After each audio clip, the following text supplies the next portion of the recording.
Price Lord. இயேசுவின் நாமத்தினால் உங்களை யாவரும் வாழ்த்துகிறேன். நல்லா இருக்கீங்களா? இந்த கால வேளையில் கூட உங்களை சந்திக்க ஏசப்பா கொடுத்த இந்த கிருபைக்காக நான் தேவனுக்கு நன்றி செலுத்துகிறேன். இந்த நாள் கூட ஏசப்பா நம்மோட வேதத்திலிருந்து மத்தேயு 7ஆம் அதிகாரம் 7ஆம் வசனம், மேத்யூ சாப்டர் 7:7 வேதம் சொல்கிறது, கேளுங்கள் அப்பொழுது உங்களுக்கு கொடுக்கப்படும். ஆமென். இந்த காலை வேளையில் ஆண்டவர் உங்களை பார்த்தான் சொல்கிறார், என் அன்பு மகனே, என் அன்பு மகளே, உனக்கு என்ன வேணும் என்ன கேளு, நான் உனக்கு தரேன். ஆமென். ஏன்னா நம்ம ஏசப்பா உங்களை நேசிக்கிறாருங்க. அப்போ நீங்கள் ஏசப்பா கிட்ட நீங்கள் எது கேட்டாலும் அவர் உங்களுக்கு தருவேன் என்று வாக்கு கொடுத்தார். ஏன்னா 8ஆம் வசனம் சொல்லப்பட்டு இருக்கிறது, ஏனெனில் கேட்கிறவன் எவனோ பெற்றுக்கொள்கிறான். அப்போ நீங்கள் எப்போ ஏசப்பா கிட்ட கேட்குறீங்களோ அப்போ தான் ஏசப்பா உங்களுக்கு தருவேன் என்று வாக்கு கொடுக்கிறார். ஏன்னா இந்த மாதம் ஏசப்பா நமக்கு வாக்கு கொடுத்தாருல்ல, உங்களுடைய இதயத்தின் வாஞ்சலை நிறைவேற்றுவேன், உங்கள் ஆசை உங்களுக்கு உங்களுடைய வேண்டுதல் இது எதெல்லாம் இருக்கோ அதை நான் நிறைவேற்றுவேன் என்று ஏசப்பா சொன்னார்ல, நிச்சயமாய் அவர் உங்களுடைய வேண்டுதலை அவர் நிறைவேற்றுவார். அப்போ நீங்கள் ஏசப்பா கிட்ட கேட்கணும். பாருங்கள், ஒரு பிள்ளை எப்படி போய் அப்பா கிட்ட, அப்பா எனக்கு இது வேணும், அப்பா எனக்கு இது வாங்கி கொடுங்கன்னு எப்படி ஒரு உறுதியாக கேட்குதோ, நீங்களும் ஏசப்பா கிட்ட கேட்கலாம். ஆமென். ஒருவேளை அது பண தேவையாக இருக்கலாம், இல்லை ஒரு வீட்டு காரியமாக இருக்கலாம், இல்லை ஒரு வண்டி விஷயமா இருக்கலாம். ஏன் உங்கள் வாழ்க்கையில் சமாதானம் வேணுமா? ஏசப்பாட்ட கேளுங்க, அவர் உங்களுக்கு கொடுப்பாரு. உங்கள் வாழ்க்கையில் ஒரு நிம்மதி வேணுமா? ஏசப்பாட்ட கேளுங்க, அவர் உங்களுக்கு கொடுப்பாரு. உங்கள் வாழ்க்கையில் ஒரு சுகம் வேணுமா?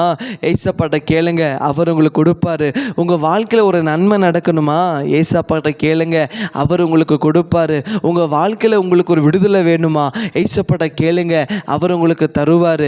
ஏசப்பா நீங்கள் எதெல்லாம் கேட்குறீங்களோ அவர் உங்களுக்கு செய்வார். ஆமென். இன்றைக்கி நீங்கள் சொல்லுங்கள், ஆண்டவரே நீங்கள் சொன்னீங்களே ஏசப்பா கேளுங்கன்று, இன்றைக்கி நான் ஏசப்பா உம்மிடத்தெல்லாம் கேட்குறேன். எங்கள் வீட்டுக்கார்ட்ட கேட்டு ஏசப்பா போதும்னு ஆயிடுச்சு, என் பிள்ளைங்கள்ட்ட கேட்டு போதும்னு ஆயிடுச்சு, என் மனைவி கிட்ட கேட்டு போதும்னு ஆயிடுச்சு, என் சொந்த பதங்களாம் செய்வேன்னு சொல்லி ஆனால் செய்ய மாட்டேங்கிறாங்க.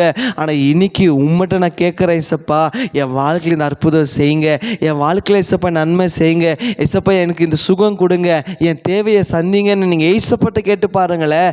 நிச்சயமாய் அவர் உங்கள் வாழ்க்கையில் அற்புதம் செய்வார். நீங்கள் எதெல்லாம் கேட்குறீங்களோ ஏசப்பா உங்களுக்கு கொடுக்க போகிறார். பெற்றுக்கொள்ள ஆயத்தமாக இருக்கிறீங்களா?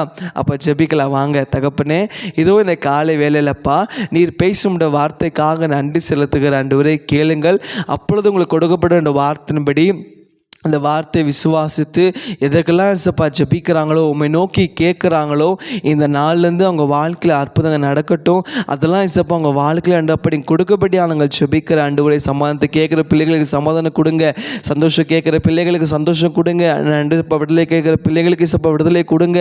அவங்க வாழ்க்கையில் நன்மை நடக்கட்டும். எந்தெந்த காரியத்தை அப்போ உண்மை நோக்கி கேட்குறாங்களோ அவங்க வாழ்க்கையில் அற்புதம் செய்து உங்கள் நாமத்தை மைப்படுத்திக் கொள்ளபடியாக நாங்கள் ஜெபிக்கிறேன். உங்கள் நாம மாற்றம் மைப்படட்டும். நல்ல பிதாவே, ஆமென், ஆமென். God bless you.